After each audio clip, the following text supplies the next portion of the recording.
Hey guys, just going to do a little bit of vlog about the Thor situation that has popped up recently. For those of you who do not know what the Thor situation is, recently Marvel came out on The View, not directly, but via a press release, that they were going to relaunch Thor in October.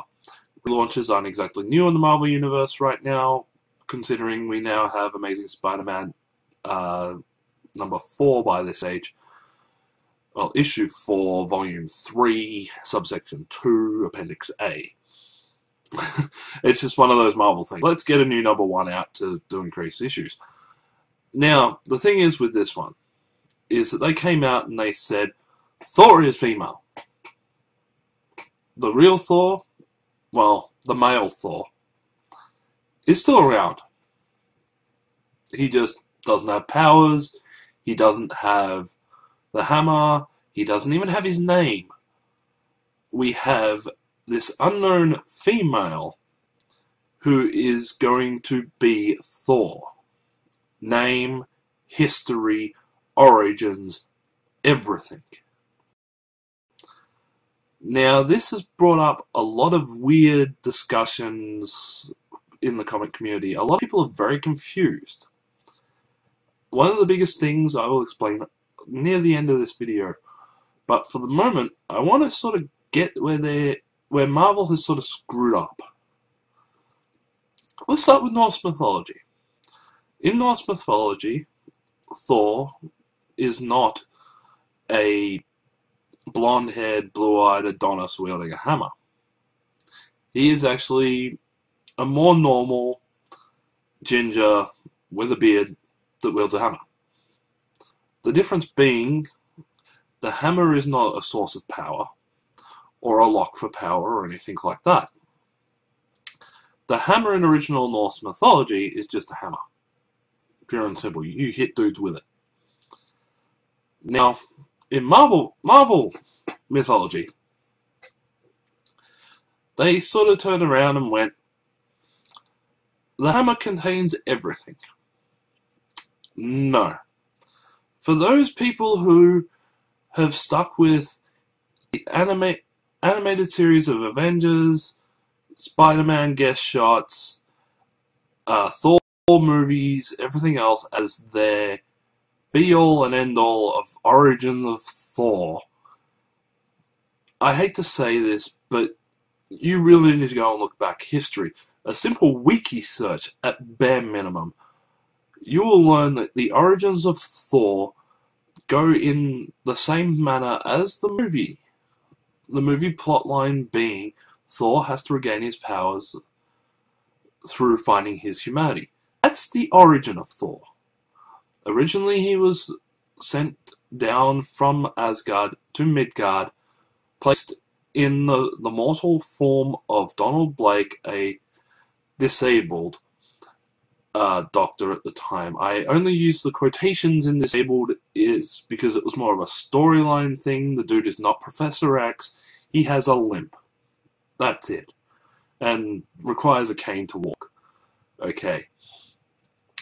Now, when he was out with Jane Foster, he ends up in a cave where he finds an old stick. An old walking stick. When he touched it and picked it up, he regained his memory of being Thor. Now, when he was sent down by Odin, his memory was wiped of all knowledge of who he was. So he didn't remember that he was Thor.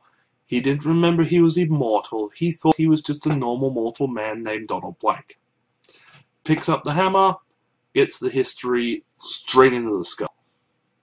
And that's the origin of Thor. Not much to it. Now, this brings up problem number 1. The hammer being the power. I'm sorry, this is incorrect. The hammer is more akin to a lock. And basically, while it does contain the power of Thor, it's not the origin of the power. The origin of the power is much the same as, say, Hercules in Greek mythology. He Thor was born with his power, much like Hercules his. However, the differences sort of pan off a little bit here. Hercules, on one hand, had to do the 12 labours to attain his godhood, to regain his godly powers. Now, Thor, on the other hand, he had to regain his humanity in order to gain access to the hammer to regain his power. The power technically resides within Thor. The hammer is no more than a lock or a conduit for the power. That's where a lot of problems come in. Others have picked up the hammer, others have wielded the power of Thor. Beta Ray Bill, Captain America, Superman, even a frog, for an example. That's fine. This is what happens when somebody picks the lock. However, the only one with the real key is Thor himself. Now, there has been one exception to this. A what-if story done in 1978 called What If Jane Foster Found the Hammer of Thor. In this story, we see Jane Foster finding the walking stick, hitting it against a rock that had trapped her in a cave, breaking it slightly, and messing up the enchantment. Therefore, she got the power of Thor. When she got to Asgard, Odin was perplexed as to why a woman was standing in front of him in his son's garb. His son being Thor, and again the phrase Odin's son. The problem here arises that this is a story that is based on mythology that was going during a time when men were in power. I'm not talking about what some particular groups would consider men being in power, the patriarchy, if you will. This was a time when men were the power. Okay, this is when the patriarchy was a full-blown thing. And the stories reflect that. That's fine. Now, going back to the story, Jane Foster, going by the name of Thordis, not Thor, still does everything that Thor does. Joins the Avengers, and the Avengers look over the fact that she is a woman, and are just happy to have somebody with God's power. Fair enough. That's a lot of the reaction that comic book fans have had to this recent changeover news.